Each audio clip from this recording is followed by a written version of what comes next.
ஓம் நமோ பகவதே ஸ்ரீரமணாய. பகவானுடைய அனுகிரகத்தில் பகவானுடைய இன்னொரு திருவிளையாடல் நம்ம சிந்திக்க போகிறோம். இன்றைக்கி ஆக்ஞை அப்படிங்கிற தலைப்பில் வனவாசி ராமசுவாமி ஐயரை பற்றிய ஒரு சம்பவம். வனவாசி ராமசுவாமி ஐயர் பகவானை அடிக்கடி பார்க்க வருவார். அவர் கொஞ்சம் கோபிஷ்டர். சடக்குன்னு கோபம் வந்துடும். பகவானை பார்க்க வரும்போது கூட யாரோ ஒருத்தன் நிறுத்தி விட்டான்னு நான் உள்ளே போயே தீருவேன், என்ன நினச்சிட்டு இருக்கேன், யார் நீ யார் நிறுத்துறதுக்குன்னு சண்டை போட்டுவார். விரூபாட்சி குகையில் நம்ம பார்த்தோம் அந்த சம்பவத்தை.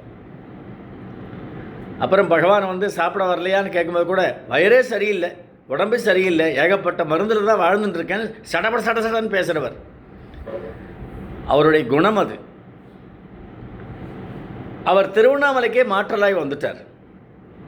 அங்கே பணியில் அவர் அமர்ந்திருந்தார்.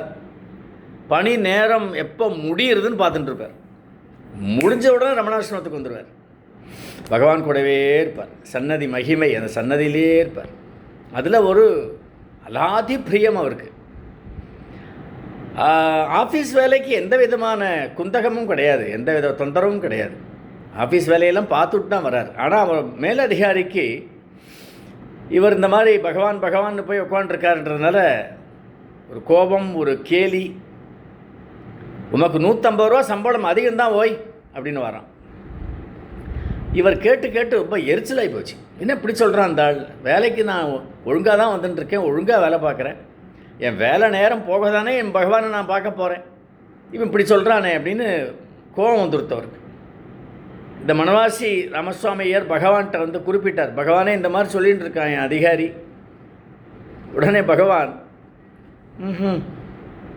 இதுக்கே இப்படி சொன்னா உம்மை சம்பளத்தை 200 வசத்தினா என்ன சொல்லுவா?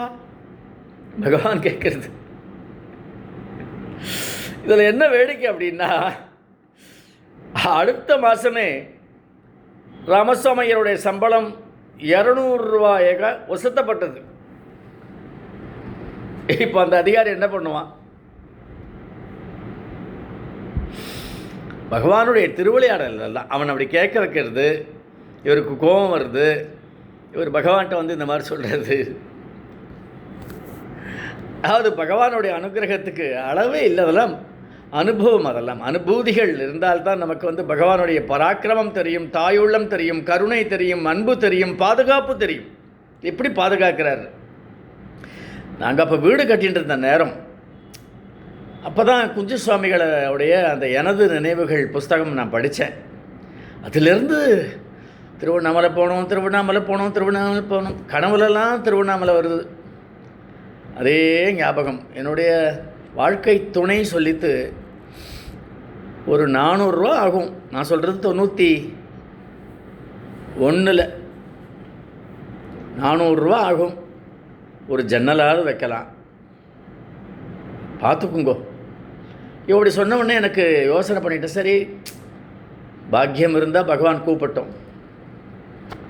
ஆல் இண்டியா ரேடியோ திருநெல்வேலியிலேருந்து எனக்கு ஒரு கான்ட்ராக்ட் வருது.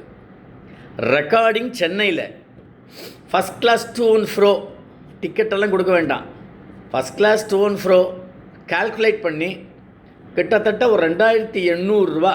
நான் சொல்கிறது 91 ரேட். நான் போயே ஆகணும். திருநெல்வேலியில் ரெக்கார்டிங் வச்சுருந்தா நான் இங்கேயே போய்ட்டு அந்த பணத்தை வந்து வீட்டுக்கு தான் போட்டிருப்பேன், திருவண்ணாமலை போக முடியாது. பகவான் என்ன பண்ணார், இதில் போடு, சென்னையில் போடு, நாடக விழாவில் ரெவ்யூ, அந்த ஒன் ஆஃப் த ரெவ்யூயர்ஸ் நான். ஒரே குஷி எனக்கு.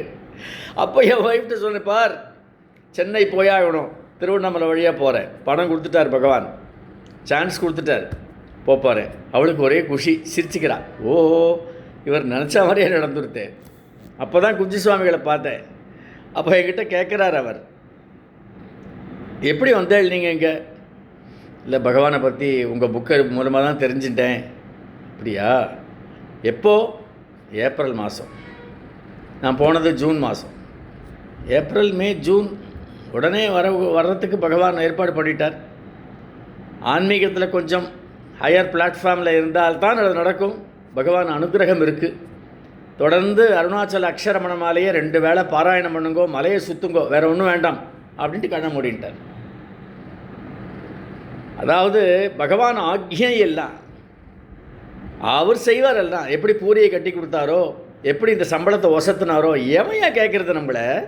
ரமண பக்தாளை யார் கேலி பண்ணுறது, யார் கேட்குறது? என் பகவானுடைய ப்ரொடெக்ஷனில் இருக்கும் அப்படின்ற எண்ணம் நமக்கு பகவான் கொடுத்துருவார்.